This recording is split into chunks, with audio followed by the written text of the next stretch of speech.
Bonjour Monsieur le Président. Bonjour. Merci de nous accueillir aujourd'hui à l'Élysée. On approche des élections européennes de 2024 et pourtant plus de 3/4 des jeunes Français ont annoncé, on estime en tout cas qu'ils vont pas aller voter. Est-ce qu'on peut construire une démocratie sans les jeunes? Et est-ce que vous, en tant que président de la République, vous estimez avoir une responsabilité justement dans l'engagement des jeunes en politique? J'essaie de tout faire et je veux tout faire pour que les jeunes aillent voter. Les choses sont simples pour moi. Je vois comme vous, en effet, les sondages qui disent que environ 30% pensent aller voter et pas davantage. Moi, j'invite tous les jeunes qui nous écoutent à aller voter le 9 juin. Et le 9 juin, il n'y a qu'un tour aux européennes. Je dis parce que beaucoup, quand j'en parle, me disent j'irai au deuxième tour. Les européennes, c'est pas les municipales, c'est pas les législatives, c'est pas les présidentielles. Il n'y a qu'un tour, il y a qu'un jour. C'est le 9 juin. Et c'est simple, en fait. C'est que ne pas aller voter, c'est laisser les autres choisir pour vous. C'est pas compliqué. Et moi, à titre personnel, j'ai pas envie que d'autres choisissent pour moi. Je veux que ma voix porte. Et je pense que c'est le respect qu'on doit à chacun. Donc, le vote est un devoir individuel parce que c'est un droit qui a été conquis. Pour moi, ce droit s'accompagne d'un devoir. Mais surtout, si on est logique, et je sais que les jeunes sont engagés. Moi, je fais pas partie de ceux qui pensent que les jeunes se moquent, ne s'intéressent pas à la politique, à la vie de la cité. Mais le paradoxe, c'est qu'ils sont de plus en plus engagés sur des causes. Le climat, ça peut être l'Europe, la guerre, la situation au Proche-Orient ou en Ukraine. Et donc, quand on est engagé sur des causes, on peut pas se désintéresser des élections, qui est le moment où on choisit soit la sensibilité politique, la liste à laquelle on adhère, soit en tout cas celle qui correspond le plus à nos choix. Donc vraiment, j'incite tous les jeunes qui nous écoutent à y aller. Et comment vous expliquez ce décalage justement entre l'engagement pour des causes et... Je pense qu'il y a ce paradoxe un peu dans la société où on vit qui se dépolitise. Le chiffre est important pour les jeunes, mais il est vrai en général. Il y a 5 ans, on avait réussi à réduire de manière historique l'abstention pour des européennes. Mais tendanciellement, dans toutes les démocraties, l'abstention est élevée. C'est pas une bonne chose du tout. Et pourquoi? Parce que, je vous le dis, il y a une forme dans la société de paradoxe, c'est que les gens sont engagés sur des causes, ils veulent tout de suite des résultats, ils sont prêts à aller assez loin sur leurs engagements, on le voit avec des engagements qui parfois sont de plus en plus violents, mais ils se désintéressent de la politique, qui est une vision complète, si je puis dire, de la société. Et donc, c'est vrai qu'avec des partis politiques, on peut être d'accord sur telle ou telle chose, pas d'accord sur d'autres. Le monde parfait n'existe pas.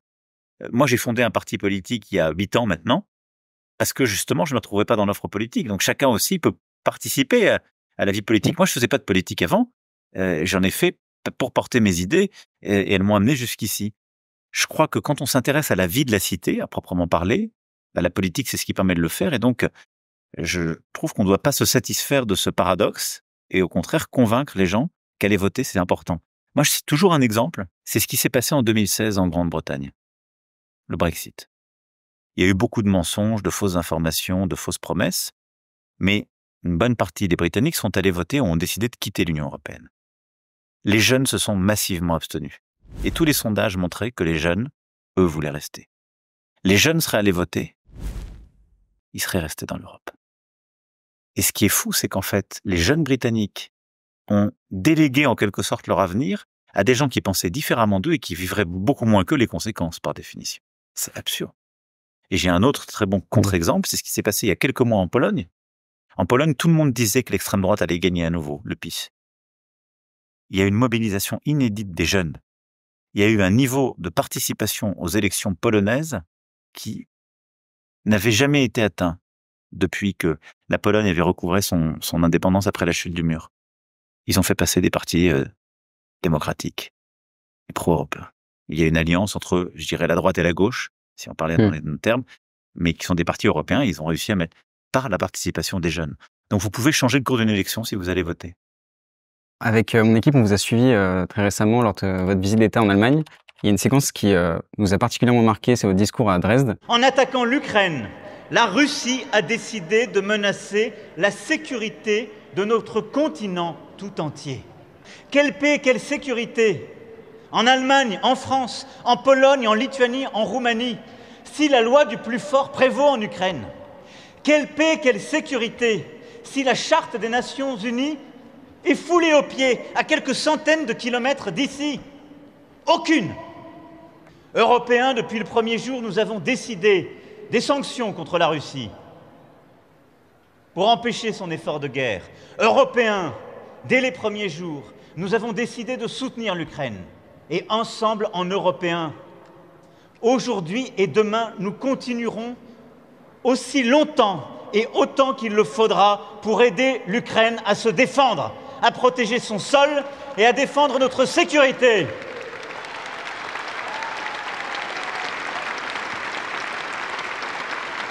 Dedans, vous avez été assez virulent envers la Russie, et notamment sur le conflit Russie-Ukraine. Moi, quand j'ai écouté ce discours, à titre personnel, je me sentis inquiet en se disant, est-ce qu'il va y avoir potentiellement une guerre entre la Russie, l'Europe? Est-ce que aujourd'hui, en tant que jeune, on a grandi dans une époque de paix? Est-ce que c'est possible de construire un destin commun et d'avoir une vision pour la jeune génération si on a peur qu'il y ait une guerre potentielle? En tout cas, je pense qu'on ne peut pas se cacher l'évolution du monde. C'est que le monde est beaucoup plus violent et il le sera pour votre génération. D'abord parce qu'il y a des transitions qui créent dans nos sociétés des inquiétudes et des peurs, la transition climatique et la transition technologique. Et elle déstabilise le fonctionnement de nos démocraties. Moi, je crois qu'il faut prendre les deux, c'est la politique que je mène, en accompagnant, en investissant, en menant ces transitions, mais elles créent des peurs, des tensions, parfois des angoisses, et elles peuvent conduire parfois à des mouvements. Mais surtout, sur le plan géopolitique, il y a un retour en quelque sorte de la loi du plus fort. L'agression de la Russie contre l'Ukraine qui décide d'envahir, de passer les frontières, alors que c'était un pays membre du Conseil de sécurité qui était à la table avec nous. Moi, je faisais des réunions encore il y a quelques années avec Vladimir Poutine. L'Iran qui envoie des bombes en Israël, au Pakistan, qui est complètement désinhibé. La Corée du Nord qui menace tous ses voisins.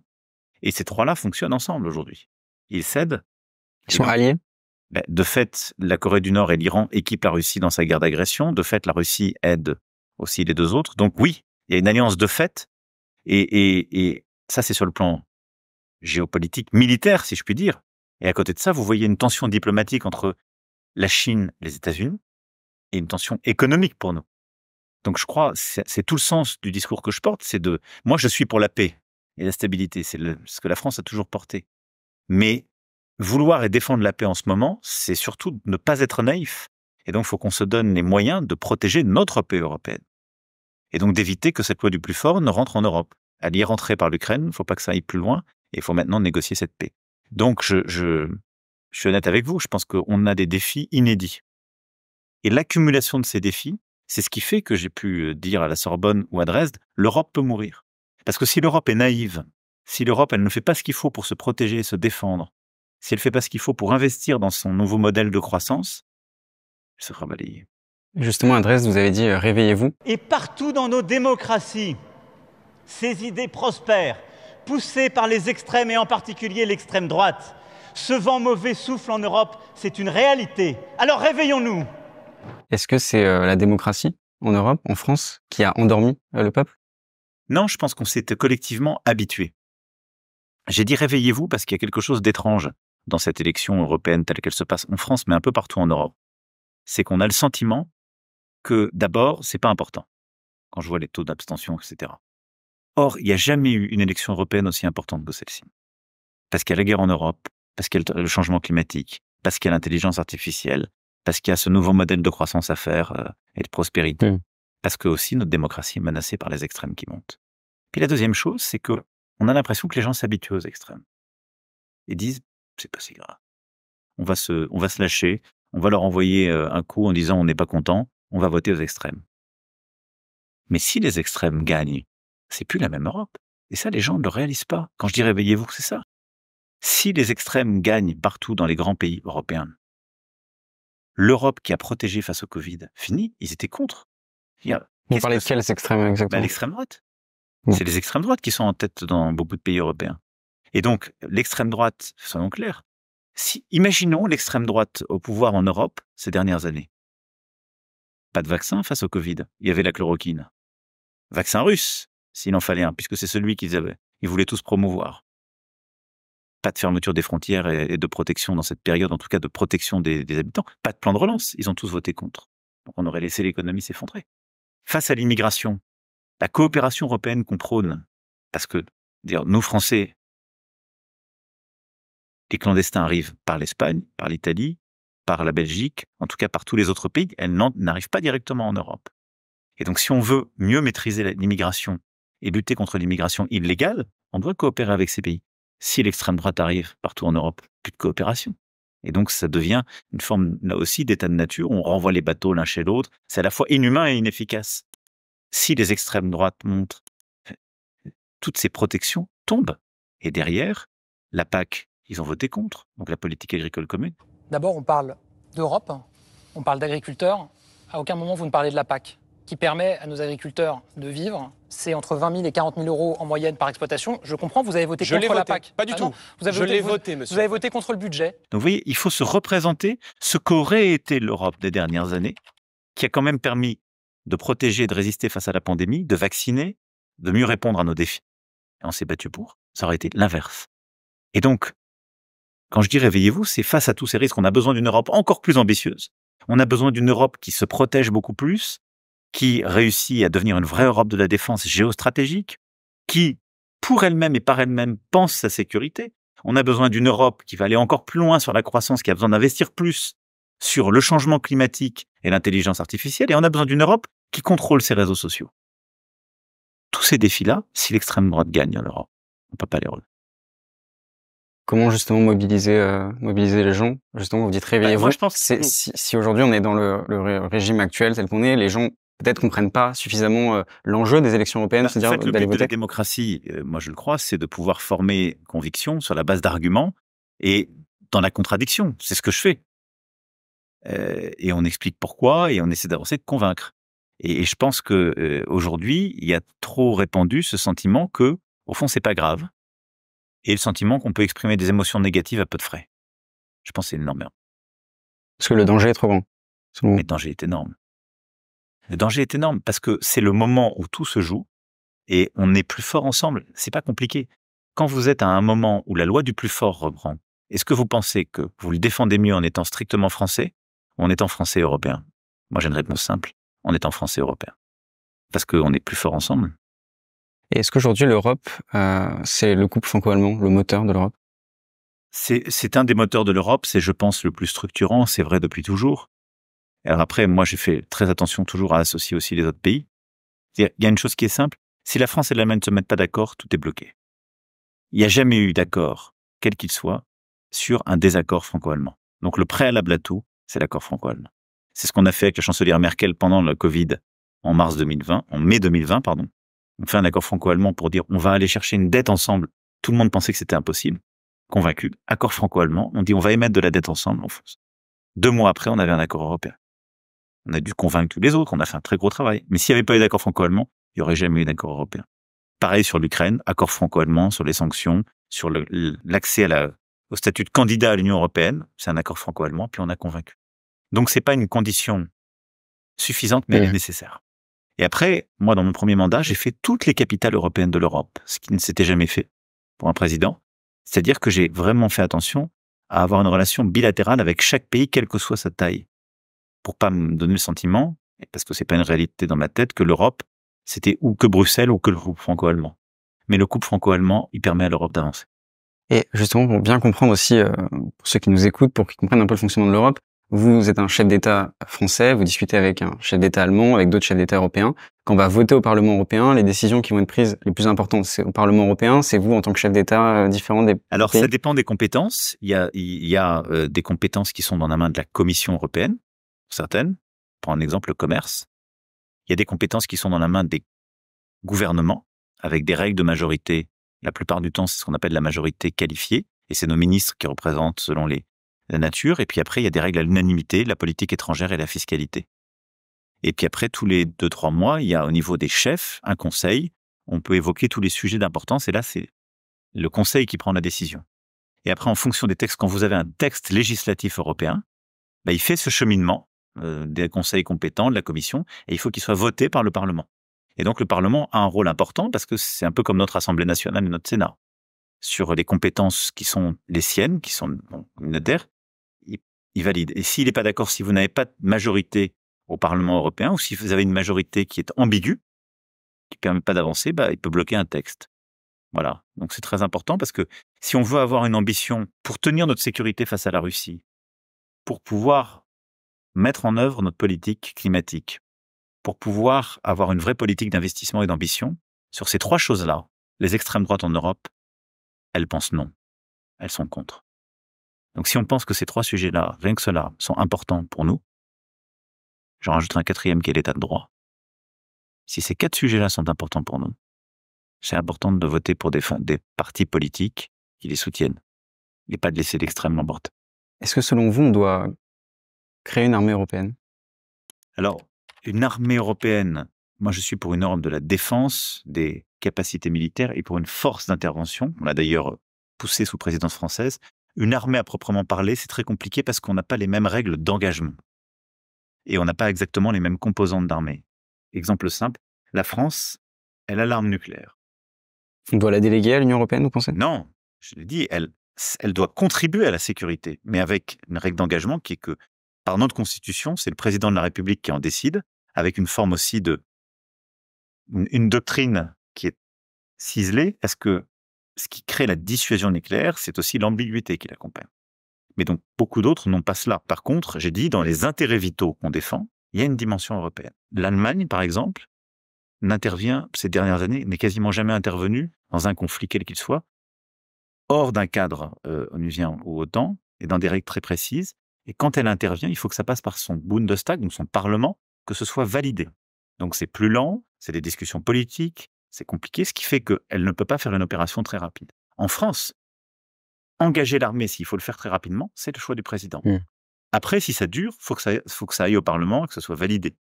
C'est ce qui fait que, par exemple, le président Hollande, quand il y a eu l'attaque au Mali et que le Mali a failli tomber, en 24 heures, il a pu décider d'envoyer des troupes, même pas. Elles y sont allées. J'ai donc, au nom de la France, répondu à la demande d'aide du président du Mali, appuyé par les pays africains de l'Ouest. Les forces armées françaises ont apporté cet après-midi leur soutien aux unités maliennes pour lutter contre ces éléments terroristes. C'est ce qui fait que moi, quand il y a eu la guerre, en 24 heures, j'ai pu envoyer des troupes en Roumanie pour protéger la frontière.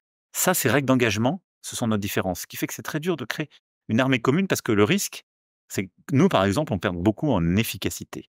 Par contre, nous, ce qu'on pousse, c'est qu'il y ait une force d'intervention rapide européenne, c'est-à-dire qu'on ait une armée commune, chacun contribue, qui fasse les évacuations sanitaires. C'est pas au combat, mais c'est quand il se passe quelque chose comme au Soudan, ces derniers mois ou autres. On a une armée européenne qui va sauver les ressortissants européens. Aujourd'hui, c'est souvent la France qui le fait pour le compte des autres. Ça a du sens.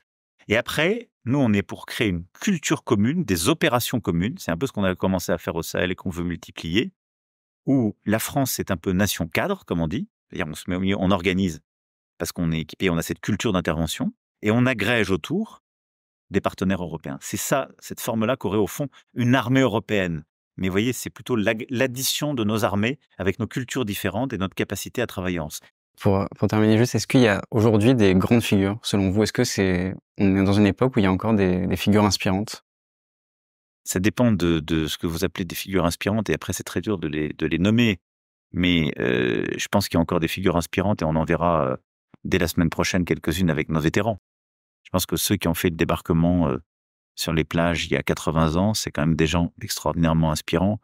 Et malheureusement, plusieurs sont tombés ces derniers mois, compte tenu de l'âge. Mais Léon Gauthier, par exemple, moi que j'avais pu rencontrer, je peux vous dire que c'était une figure inspirante. Incroyable. J'ai écouté un podcast récemment qui racontait son histoire. Il était incroyable et d'humilité. Ou Hubert Germain, qui était le dernier des compagnons de l'Ordre de la Libération. Donc ça, c'était des très grandes figures inspirantes parce qu'ils avaient vécu la guerre. C'est des gens qui avaient résisté, qui avaient débarqué, l'un en Normandie, l'autre en Provence. Donc ça, c'est des gens devant qui vous êtes... Après, aujourd'hui, vous avez des figures inspirantes selon je dirais, les secteurs. Je pense que Thomas Pesquet inspire beaucoup de jeunes qui se passionnent de sciences, d'espace. Je pense que vous avez des grands sportifs qui, et j'espère qu'on en aura, et à l'Euro, et aux JO, et aux Jeux paralympiques, qui inspirent. Et après, c'est l'histoire qui dit. Mais oui, il y en a. Il y en a. Et je pense que notre époque a besoin d'engagement et de rêve. Et c'est pour ça que moi, je trouve que notre ennemi, c'est le « à quoi bon ». C'est-à-dire le « ouais, bof, à quoi bon, quoi, on va laisser faire le truc, c'est pas trop grave ». Non. Il se passe quoi si on dit à quoi bon? Ben, je vous dis, si on Ce dit à que vous quoi disiez, bon, ouais. le pire arrive, parce que c'est les autres qui décident. Et souvent, les plus motivés, c'est pas les plus gentils. Donc, je pense que il faut s'en saisir et se dire, j'ai mon rôle à jouer. Chacun a son rôle à jouer. Et je pense que c'est important d'être dans l'engagement et de rêver. Et donc, d'avoir des modèles, d'avoir des idoles. Je pense que c'est pas du tout naïf. Vous rêvez, vous? Moi, moi, à fond. Il y a que ça qui me pousse. Moi, j'ai envie de faire, moi, je rêve tout le temps de faire des grandes choses. Et donc, si vous rêvez pas de faire des grandes choses, vous pouvez pas vous lever le matin. Moi, par exemple, l'Europe, c'est un de mes rêves, ouais. Qu'on ait une Europe plus forte, que je me bats depuis 7 ans sans relâche. Et je pense que c'est très important pour la France. Vous continuerez de vous impliquer dans l'Europe après votre mandat? Oui, oui, je lâcherai jamais. Et dans la France, je vous rassure, j'y tiens trop. Mais je pense que ce qu'on fait, moi, j'ai beaucoup de rêves pour notre école, notre santé, pour ce qu'on fait aussi pour le climat. Et quand on rêve très loin, alors après, il y a plein d'obstacles. C'est le principe de réalité. Et quand on met 100, on a 10 qui sort. Mais ces 10, déjà, on sait le prix. Donc, vous imaginez, si on veut 1, on sent rien.